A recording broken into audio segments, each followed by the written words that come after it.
So you've heard from entrepreneurs about themselves and their projects. Now let's turn to the other side of the equation.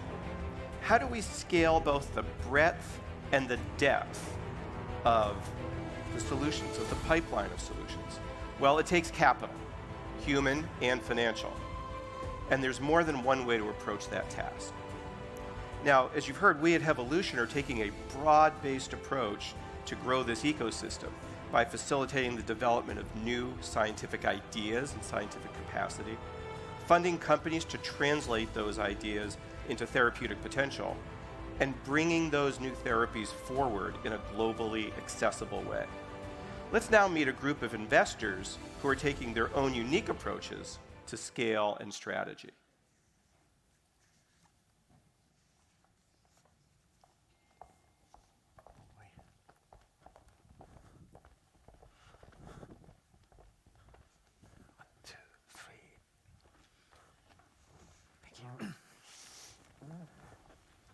Welcome. It's cozy. I'll tell you a little bit about each of our panelists, and then we'll get into some conversation. To my left, Dr. John Adams, a venture partner at Apollo Health Ventures, where he leads the company creation function of the firm. Prior to joining Apollo, he had commercial roles at Merck KGaA and was managing director of EMBL Ventures in Europe, where he invested and helped fund several companies, including Apellis Pharmaceuticals, which just received approval for a novel treatment for dry macular degeneration, a leading cause of blindness in the eye, and a key disease of aging. Next, Mr. David Gobel, co-founder and head of the Methuselah Foundation, a medical nonprofit organized in 2000 to invest in and support research and development in regenerative medicine. The organization incubates companies, supports mission-relevant ventures that promote longevity research, and sponsors projects and prizes in aging science.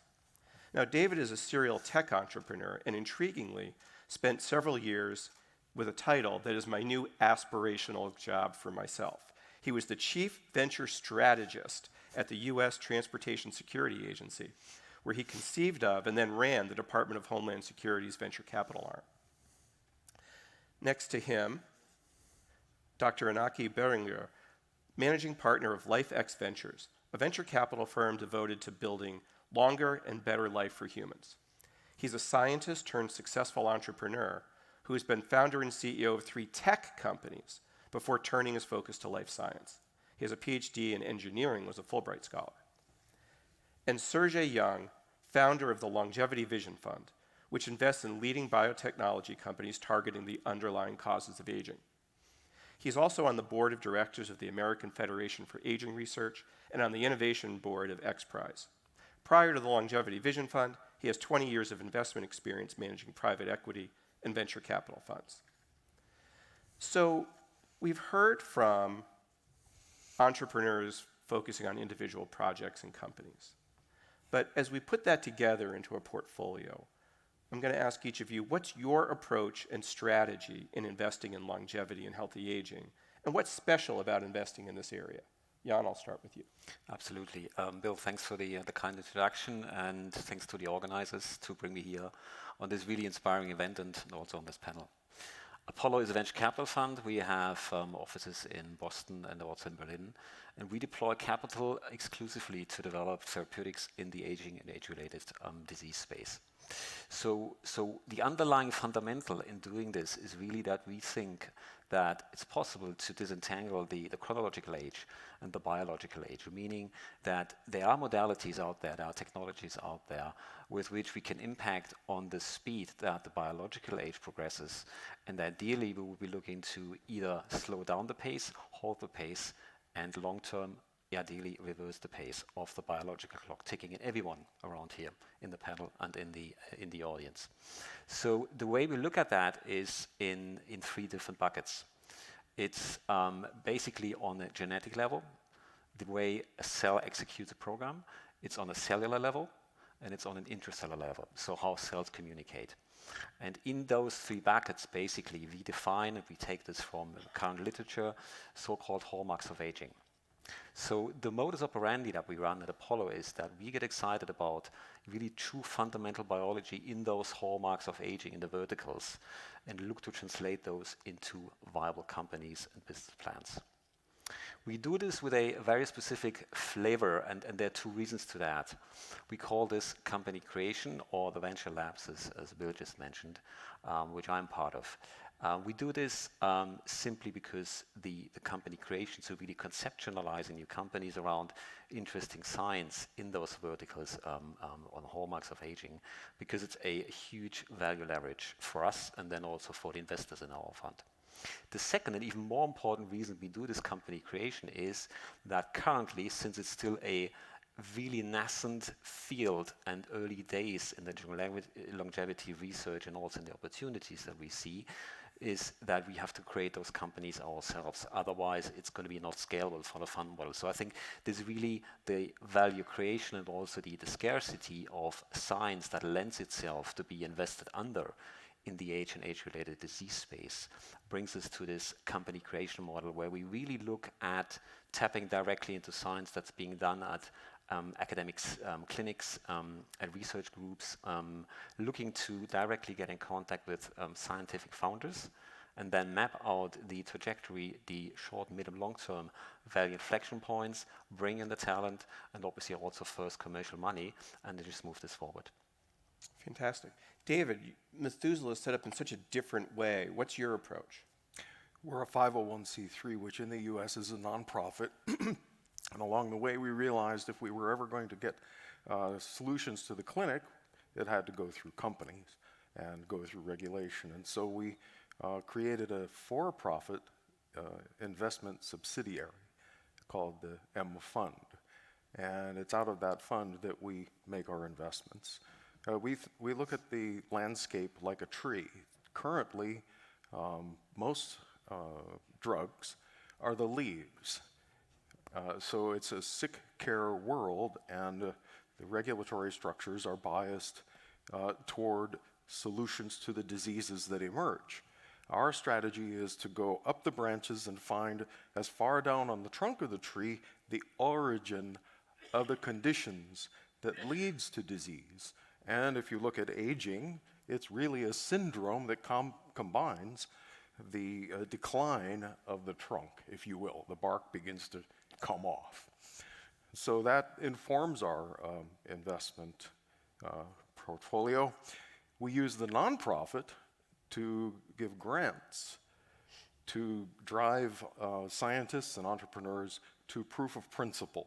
Once proof of principle is evident, well, then we make an investment. And our investments are designed to never take more than 15% equity.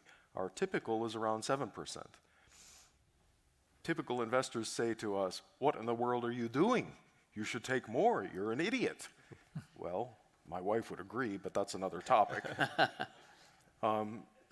What we observe is that over time, as the cap table begins to fill up, the founders and entrepreneurs begin to wonder, well, there's nothing in this for me anymore. I'm an employee.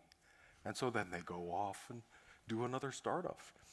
So we want to take enough so that we can recycle the capital in an exit to ascend the mission, to reinvest into the next stage. And one final thing that we do is we look for platform solutions. So we invested, for instance, in the world's first 3D tissue printer, human tissue printer, Organovo, in 2009. And that has spawned a ton of additional value because it's a platform early in the trunk. And it follows one of our strategies, new parts for people. I can get new parts for an old Fiat, but I can't get new parts for me. So we're intent on solving that. Fantastic. Inaki, you come from a real different background and perspective. How do you bring that into what you're doing here in regeneration and aging? First of all, thank you, Bill, for the invitation, and thank you, everyone, for attending this fantastic event. We are not a traditional life sciences VC. We invest more in technology, software, AI, and internet technologies to accelerate innovation in longevity. and accelerate the adoption of many of those longevity solutions.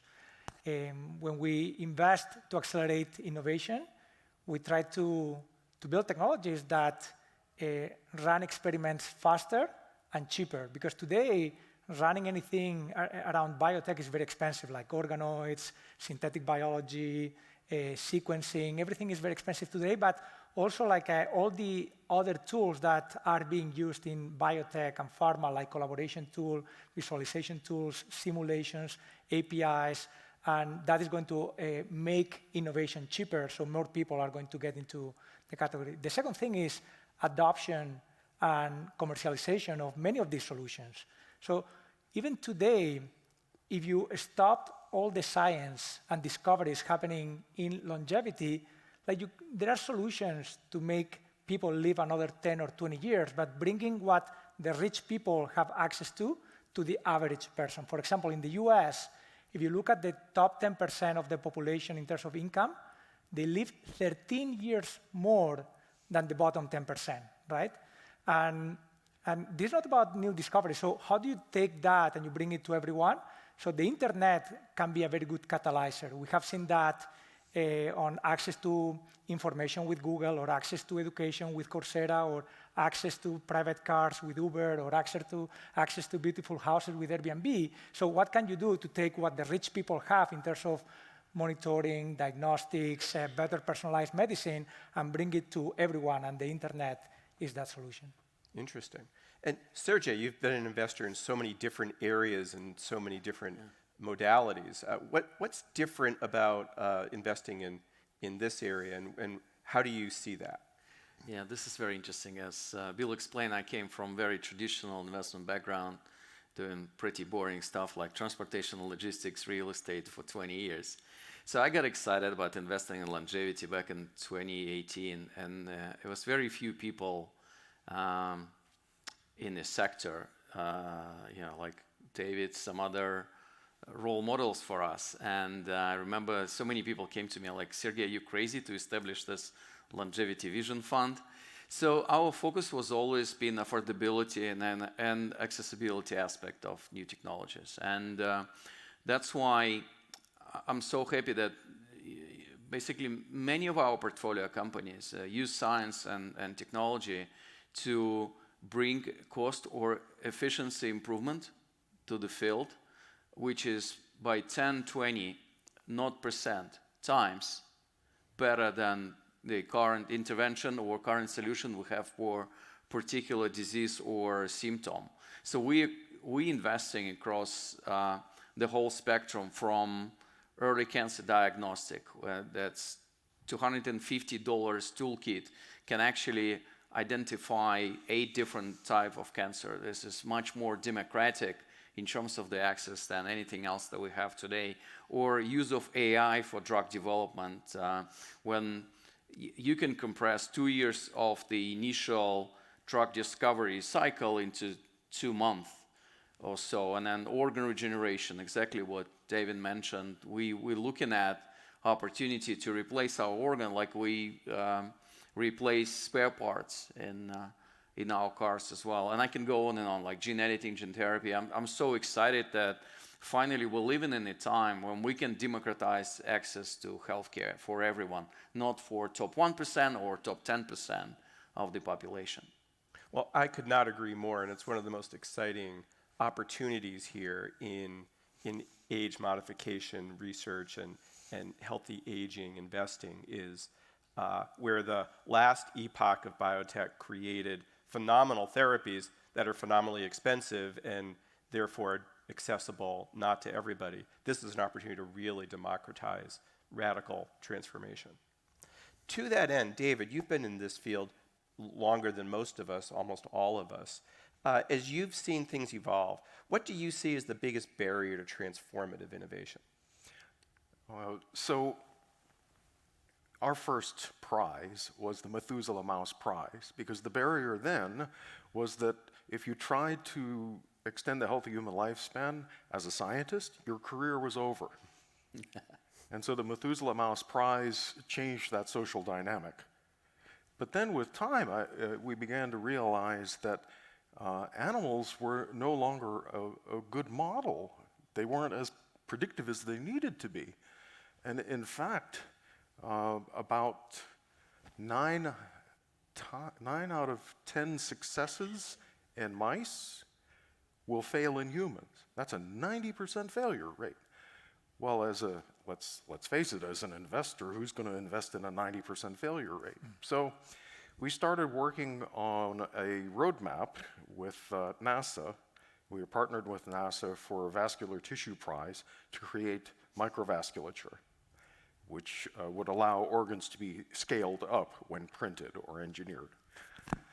So once that had been won, NASA asked, what should we do next? And the answer was, we need to have a human system on a chip that is manufacturable, replicable, and human analog, one-for-one fidelity.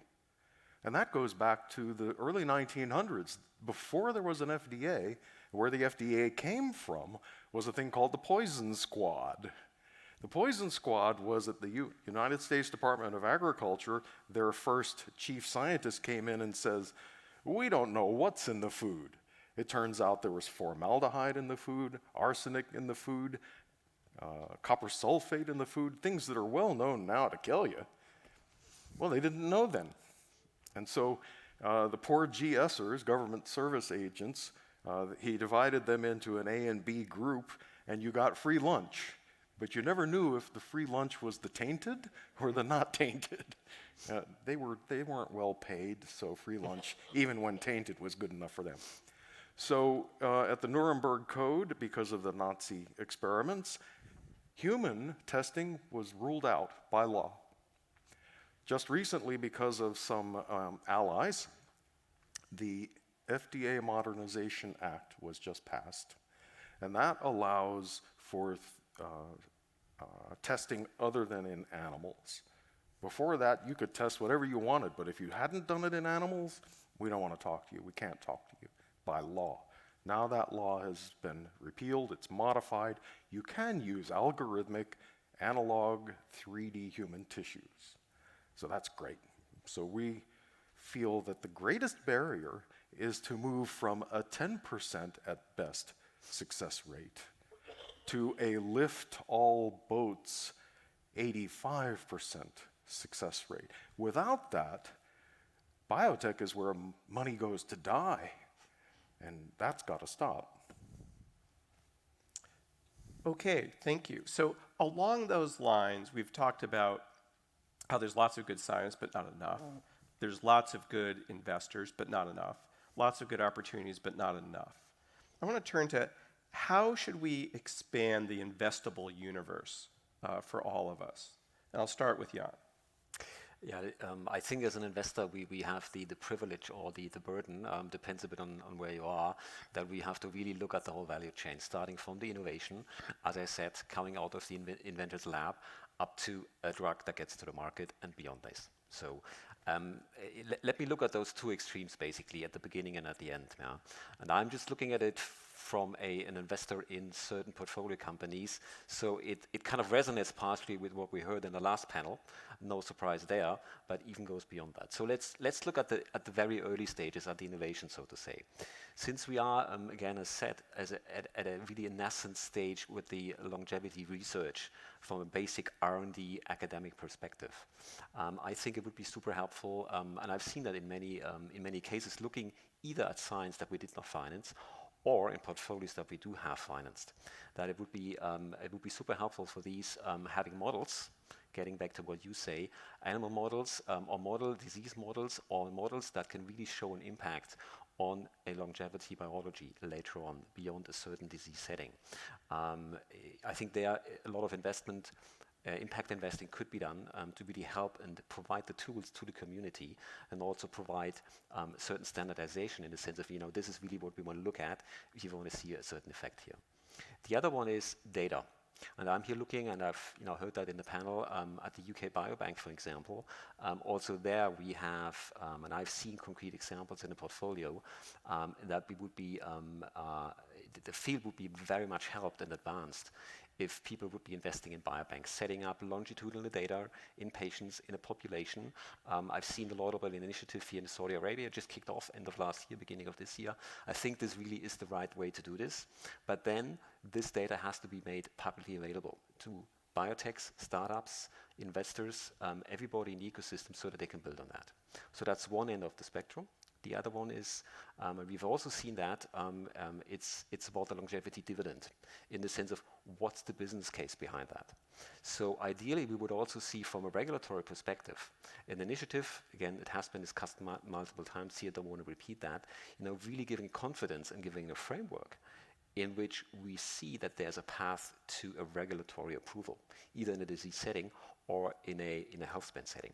The other one is reimbursement. We have to get the buyers into this whole play here. I mean, there has to be a commercial case, and we can also discuss on accessibility, pricing. You said that, Bill, but also the reimbursement, the ultimate play. Who's paying for that? Who gets access to the medication or to the drug, and at what price? I think this is really a topic we should always be looking at from the other end, looking at the market. David. To expand, well, you have to expand your thinking. Everything is all about incentives. And so there's an entire industry about incentives called insurance. So insurance is something that can be used to promote longevity. So we have developed a prototype insurance plan that would be designed to keep you alive. We call it elongevity life protection.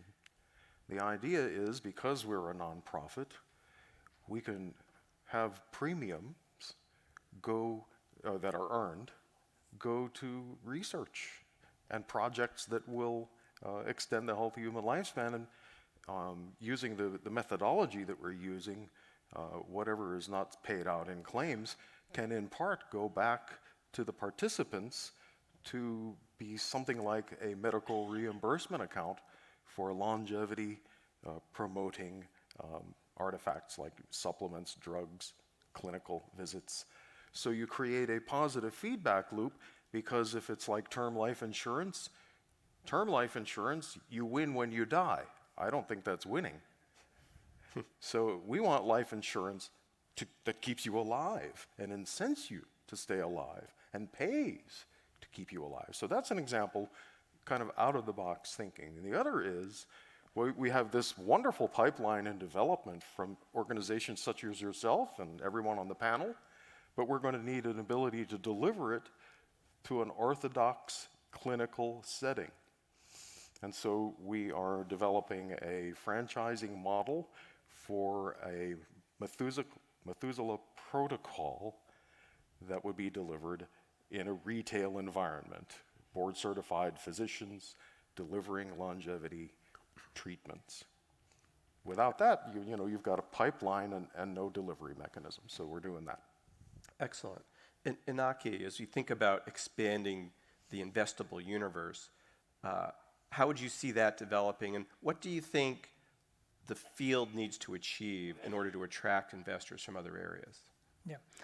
So I think that there are two main things. One is, obviously, you need to have some quick wins and big wins that with very little money and very short period of time, you achieve like building a huge company, right? And we have seen this on the internet 25 years ago, mobile and social 15 years ago, in crypto and fintech and climate and space tech 5 years ago. So we have to see that, right? Right now, there are way too many scientific discoveries, but not enough $10 billion to $100 billion exits that they realize that value in 5 to 10 years. That is what we saw in other technology categories. When that happens, the category is going to attract young talent that is going to accelerate innovation, right? And we have seen this in all the other categories. So when you have these big and huge outliers of success, and those companies were built not by Nobel Prize winners or academic professors, but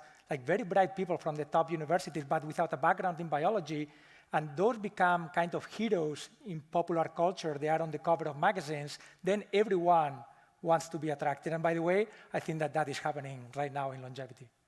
Fascinating. Sergey, what's your perspective on this? So for me and for us, it's obviously recognizing aging as a disease or important risk factor. So like if some of us will go to the pharmacy today and ask for something against aging, yeah, they would think you're crazy, or they would send you to cosmetics or to supplements, and this has to change. So using Saudi Arabia as an example, more than 70% of that after the age of 50 will happen due to heart disease, cancer, diabetes, and we all know that the probability of getting this disease are increasing exponentially when aging processes starts inside our bodies. So I think if we talk about change and expanding universe, you can do it only 3 levels, like individual. And we have a lot of great scientific and technological minds in our sector. Then we can talk about corporations and companies.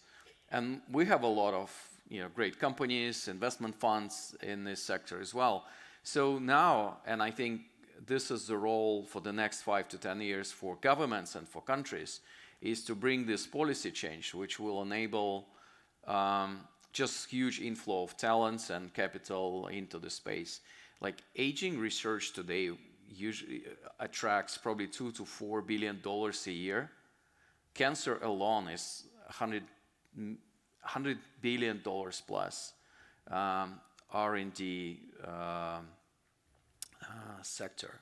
So this needs to change, and I think the best way to change it is to go through the policy change, how we see aging overall. So thank you for that. It's a perfect segue to the next topic, which is, just as in the last panel we talked about stakeholders, let's talk about a couple of pretty important stakeholders in expanding this universe. And maybe we'll start with policymakers. How should we as investors, how should we as funders, and how should we as companies work with policymakers to really affect some changes? Thank you, Sergey. Maybe we'll start with David. Well, the foundation happens to be located in Washington, D.C. I happen to be a former government wonk, and so you develop relationships over time. As a 501c3, we can't do any political promotion, but we can inform policymakers. And so recently there has been the beginnings of a longevity caucus in Congress. It's nascent, so that's something that's good. That's perhaps being driven in part by Methuselah Foundation. The animal-free precision medicine piece, that's also being surfaced in policy circles. We have a roadmap for what do these 3D models have to do, what do they have to accomplish, and we're developing a prize around it so that there's an incentive to actually make these things happen and to get the public interested because they love animals, sometimes more than their own children. I hope my children aren't listening. So those are some important areas to get the centers of policy. I like what Sergey was saying in the area of aging as being a syndrome. Some government is going to say, yes, aging is a disease. And then other governments will say, okay, somebody did it first, we can now do this. And that will open up a tremendous break in the dam that will allow scientists, investors, regulators to say, okay, now we can get down to business. Maybe Saudi Arabia would be first. Maybe. And to that point, Jan, there are regulators in places other than the U.S. What's your perspective on this? Yeah, I mean, to be fair, one has to say, at least when we look at a portfolio, the second or even the third question is what does the agency, aka FDA, say to that? Yeah? No matter what we do in China, Europe, or even GCC here, I think the FDA is still the agency that is leading those discussions. So I think Dave is on the money here, looking to get into contact with these people and change and lobby. Also with events like this one here, this is why we're here, to get people and stakeholders together and lobby for exactly that, to get the awareness to make this a top of the list kind of issue. Absolutely. Inaki, so regulators are clearly an important stakeholder. As David talked about, other policymakers and other stakeholders are important too. Do you have a perspective on some other people who may be important that we can engage with? Well, I think that the most important ones are the regulators, but we have to look at this as a global wave of innovation. And what we are seeing is that if a regulator in one particular region is not agile enough, people move to other regions. Like even today, during the lunch break, I was talking to different people, and they were telling me how they were moving to certain regions of the world because clinical trials were going to happen faster. Not because the particular part of the clinical trial was faster, that is, but all the bureaucracy and administrative burden around the clinical trial was more agile, right? And the communication was more fluid, how you were collecting information, how you were responding. And that is something that the regulators in each geography have to be aware that the way to compete here is to be more agile as well. Fantastic. And bringing it back where we started, Sergey, talked about the stakeholders, and we've talked about accessibility. Do you have thoughts on how we ensure that the kinds of breakthroughs that we're working on will be more accessible? I have a very simplistic view on that, which is with the level of technological breakthroughs that we have today, like no one ever had a conclave or committee or the working group on like how to democratize the access to cell phones or smartphones, right? And we use this example in there, I think, in the earlier panel. So I do think that the pace of technology is actually very favorable to what we all want to do, and that's why Hevolution, I think, was established in the right place and the right time. We just need to do that. On the other side, nothing comes with only positive sides, so regulation is here, and whether we want it or not, in a world as it today, the largest healthcare companies in the world in 10 years from now is going to be called Google, Apple, and Microsoft. Whether we want it or not, yeah, we need to debate, but obviously the power of technology needs to be put in the context of the interest not only of big tech, but the world, the country, of the people as well. And Inaki, you've talked about democratization through technology. What are some of the ways that you think this will happen? How do we actually get more accessibility? Yeah, so it might sound too simplistic, but it's like the same thing that happened with any other technology or technological innovation, right? Like new business models about how you pay for certain things, how you remove friction, how you build trust to consume certain products, how do you discover new products. Those could be marketplaces, could be social networks, could be new insurance products that give you discounts to try new innovations. So things that don't sound like life sciences or biotech, they sound more like the business model innovation that has happened around the internet during the last 20 years. And either that happens or everything else is going to be a scientific discovery that never reaches the average human. David, from your perspective, how do we do that?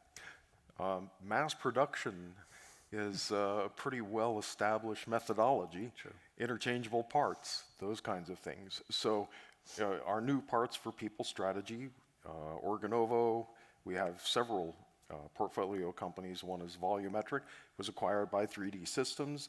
And basically, if you can manufacture organs and have a competitive marketplace, which it will be, then you're going to reduce the per unit cost. That doesn't necessarily address the cost in the operating room, because let's face it, you can engineer a heart, but somebody's got to crack the chest. Well, hopefully not me or you, but somebody. So the price of goods can come down. Then it's up to regulators, insurance, and hospitals to deal with the rest of it. But mass production. Also, off-label use of drugs. These things are off patent. I take rapamycin episodically, and it's done me some good. And it's got multiple decades of safety history. And so, that's on me. It'll either help me or not, but I feel good. So what does it cost me? And I look good. You're supposed to say that. Yeah. I said it. I'm actually 103. I don't look a day over 99. Thank you. Yeah. So those kinds of things, any retail physician, a private practice can off-label prescribe rapamycin, metformin, semaglutide is a up-and-comer, type 2 diabetes drug that causes people to lose weight. This is a phenomenon that is very important, and that is that I can lose weight, I can lose 20 or 30 pounds sustainably. That's never happened before. Yeah. And it keeps me from getting diabetes. Is there something wrong with this? No, it sounds good. And so the public is beginning to override by its own demand. All, you know, what is it? The peasants are revolting? I'll say they are. And Jan, from your perspective on accessibility. Yeah, I think it's a very good question, but it's also a very difficult question to answer. Yeah. One has to acknowledge the fact that I would slightly disagree with the colleagues on the panel, but we can discuss this afterwards. I think it will be pharma providing the access if you look at drugs for the forthcoming future, I would say. And also there, I mean, just moving away and beyond the longevity discussions that we're having here. I mean, with the Inflation Reduction Act that is kicking off for the next couple of years, the pressure is already coming on, I'd say, traditional therapeutics. Some of that will certainly spill over in longevity therapeutics, once they're on the market or will be coming on the market. But I think the idea of off-label use is a very interesting one. And I just, overheard a conversation with Mahmoud saying, we would be interested from Hevolution perspective to actually finance that. I mean, it's commercially maybe not that attractive, but it gives you immediate access to drugs that have a certain, traction and a certain proof that they will be working in certain settings. On the other hand, I'm not sure whether it's a realistic expectation that every drug that might have an effect in that space is going to be accessible for everyone. I think it's going to be a subset of that, and this will be probably going through pharma, who already is under cost pressure. So I think there is a coalescence of certain pressures mounting on the industry right now, which, when we are at that point, will lead to a broad accessibility of these drugs should they come to market. Fascinating and very important. Well, to bring it all home, in the last panel, the CEOs were appropriately circumspect about not overpromising. Luckily, we don't have to be constrained that way. So as you look at your portfolio, as you look at the kinds of companies you're looking at, and you think about how this field will evolve in the next 5 to 10 years, what do you think is the most exciting thing that's actually going to happen? I'll start with Sergey. Yeah, I'm a dreamer. So in what I call the near horizon of longevity innovation, and in my book, the world will change in the next 10 years. But my main dream is to democratize the access to healthcare, and there's science-based, technology-driven version of healthcare. So it will be actually offered for free to every citizen of the world. I know it sounds idealistic, and it's not 5 to 10 years. But in the interim, we'll have drugs which we'll call longevity in appeal, and might be old drugs like metformin or rapamycin, or it's going to be a new drug developed with the help of AI and human intelligence as well. We'll see organ regenerated, 3D printed, or we'll use some other sources for this, and we'll use gene editing and gene therapy to help people who are suffering cure and all around the world from genetic diseases. And it's at least 300 million people around the world who suffer from rare diseases. They're not that rare. Fantastic. I'm going to give everyone a chance to answer. Jan, you're next. I would like to see even more increase in personalization of therapies, no matter it's being longevity or traditional TX. And again, with the variables and also the omics and the data coming on, I'd say it's n equals 1 at some point, that you really have a super tailor-made, super personalized medicine, no matter what the situation is. So I'm hoping for that. Inaki. Yeah, I agree. Personalized medicine comes from like a cheaper sequencing of single-cell RNA sequencing, full genome sequencing, or better like liquid biopsy. So like having all the technology available to know what is better for each individual. Fantastic. David, last word for you. Thank you. Our mission is to make 90 the new 50 by 2030. You can't do that without reversing aging, and all the drugs that are existing today are nice, they're not going to do it. So you need to reverse aging, so our focus is on epigenetic reprogramming that does not change the genome, non-integrative, senolytics, which get the crud out, if you will, and rejuvenation of nerve endings. Why?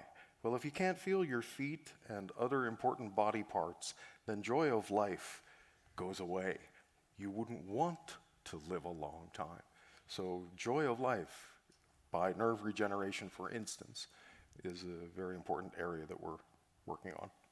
Well, on the note of joy of life, I'll thank the panelists. This has been fascinating and inspiring, and I really appreciate you all being here today. Thank you. Thank you.